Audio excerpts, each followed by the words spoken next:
बात करते हैं राम मंदिर की, जहां पर हमले की साजिश में शामिल आतंकी अब्दुल रहमान से पूछताछ में एक बड़ा खुलासा हुआ है और ये बात निकलकर सामने आई है कि फरीदाबाद में खेत में गड्ढे खोदकर यहां पर ग्रेनेड रखवाए गए थे।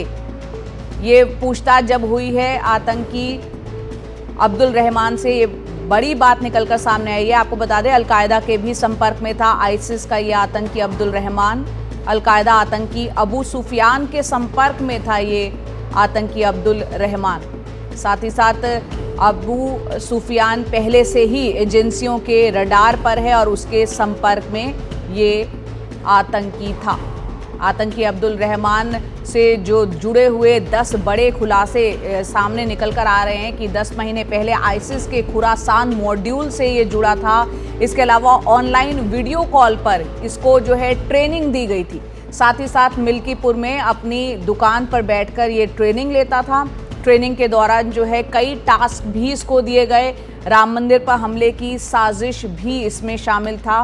वीडियो कॉल पर मोबाइल में कई धार्मिक स्थलों के फोटो और वीडियो भी पाए गए हैं। साथ ही साथ 5 दिन पहले ही अपने घर से वो फरीदाबाद के लिए निकला था। घर वालों से उसने ये कहा था कि मरकज़ में शामिल होने के लिए वो दिल्ली जा रहा है। फरीदाबाद में नाम बदल कर वो रह रहा था। इस शख्स की उम्र अब्दुल की उम्र जो है 19 साल है और अयोध्या के मनीराम यादव इंटर कॉलेज से उसने 10वीं तक की पढ़ाई की है। अब उससे जो पूछताछ हो रही है उसमें क्या कुछ निकलकर सामने आया है। मुकेश सिंह सेंगर हमारे सहयोगी हमारे साथ जुड़ गए हैं। मुकेश, पूछताछ में अब तक क्या कुछ निकला है?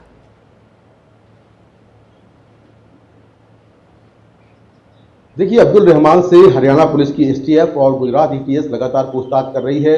वो 10 दिन की पुलिस रिमांड पर है और पूछताछ में कई अहम बातें निकलकर सामने आई हैं। उसका जो मोबाइल है, उसके मोबाइल के डेटा को एनालाइज किया जा रहा है, जिसमें कई बड़ी चीज़ें निकलकर सामने आई हैं। उसमें ये बात सामने आई है कि वो लगातार कट्टरपंथी समूहों के संपर्क में था।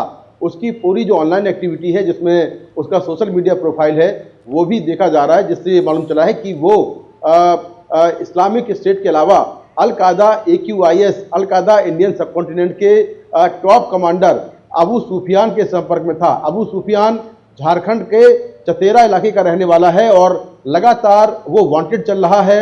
NIA समेत देश के कई राज्यों की पुलिस उसको तलाश रही है, तो वो अबू सुफियान के संपर्क में था और पुलिस के मुताबिक अबू सुफियान के कहने पर ही उसने अयोध्या से फरीदाबाद आया था, जहां पर उसने हैंड ग्रेनेड दिए थे।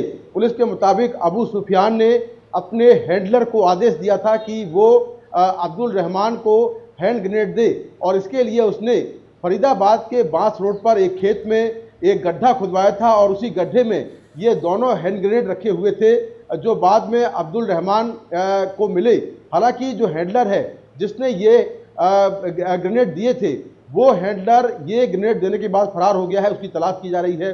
इसके अलावा इस पूरे मॉड्यूल के जितने भी स्लीपर सेल्स हैं, क्योंकि ये बात मालूम चली है कि अब्दुल रहमान के साथ में कई लोग उसके संपर्क में थे, तो क्या AQIS का कोई यहाँ पर स्लीपर सेल है, क्या कोई मॉड्यूल है, उसको लेकर जांच चल रही है और ऐसे सभी लोगों की तलाश की जा रही है जो इस मॉड्यूल से जुड़े हुए हैं। तो लगातार इस मामले को लेकर हरियाणा पुलिस की STF और गुजरात ATS अपनी जांच को आगे बढ़ा रही है। बहुत बहुत शुक्रिया मुकेश, ये तमाम जानकारी के लिए। किस तरह से जांच अब आगे बढ़ रही है, तमाम खुलासे जो हुए हैं उसका आपने जिक्र किया। बहुत बहुत शुक्रिया आपका।